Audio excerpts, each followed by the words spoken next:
এরপর আমরা একটু এগিয়ে এসে শ্মশানের দিকে চলে এসেছিলাম। এটা হচ্ছে শ্মশান।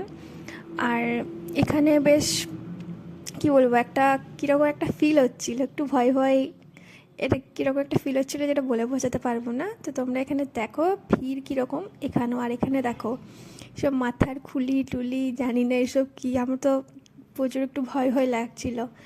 তো যাই হোক, তো এখান থেকে তোমরা একটু মেলাটা দেখে নাও। এখান থেকেও যাওয়া হতো, বাট আমরা ওখান থেকে একটু ঘুরে চলে এসেছিলাম। তো এখানে একটা কালী ঠাকুরের মন্দির ছিল। আর এরপরে দেখো আস্তে আস্তে ভিড়টা কত হবে। আচ্ছা, আমি সব জায়গাতে ক্যামেরা করতে পারিনি, যেখানে ফাঁকা ছিল সেখানগুলোতে একটু করেছি, কারণ এত ভিড় ছিল, অসম্ভব হয়ে গেছিলো। তো এখানে দেখো একটু হরিনাম কীর্তন হচ্ছিলো।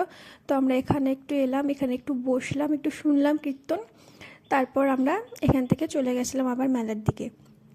এখানে দেখো জাস্ট ভিড় দেখাও, এখনও মানে লোক যাচ্ছে, তার তুলনায় আসছে কত লোক এখনও। তখন প্রায় 2টো ওরকম হয়তো বেজে গেছে, তারপরেও দেখছি লোক আসছে, এত ভিড়।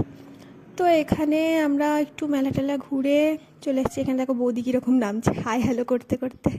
তো যাই হোক, আমরা এখন খেতে চলে এসেছি। আমরা ওই আশ্রমগুলোতে ভেবেছিলাম খিচুড়ি খাবো, বাট ওখানে প্রচুর লাইন দিতে হতো, ওখানে পারিনি ওখানে ওই জন্য খেতে।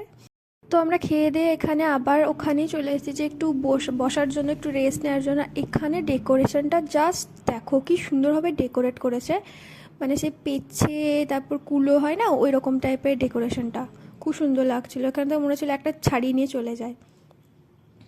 তারপর আমরা আবার একটু মেলার দিকে চলে যাই, কারণ পুরো মেলাটা ঘুরে দেখার অসম্ভব ব্যাপার ছিল, এতেই আমাদের প্রায় 3:30 এরকম বেজে গেছিলো। তো একটু দূরে গিয়ে আমরা দেখতে পাই ফালুদাই, মনে হয় এটাকে ফালুদাই বলে। যাই হোক, আমরা ফালুদা খেয়ে নিই, তারপর আবার একটু হেঁটে এসে আইসক্রিম দেখতে পাই, আইসক্রিম খেয়ে নিই। তো ভিডিওটা এই অবধি। ভিডিওটা যদি ভালো লাগে লাইক কমেন্ট অ্যান্ড শেয়ার করতে ভুলবে না।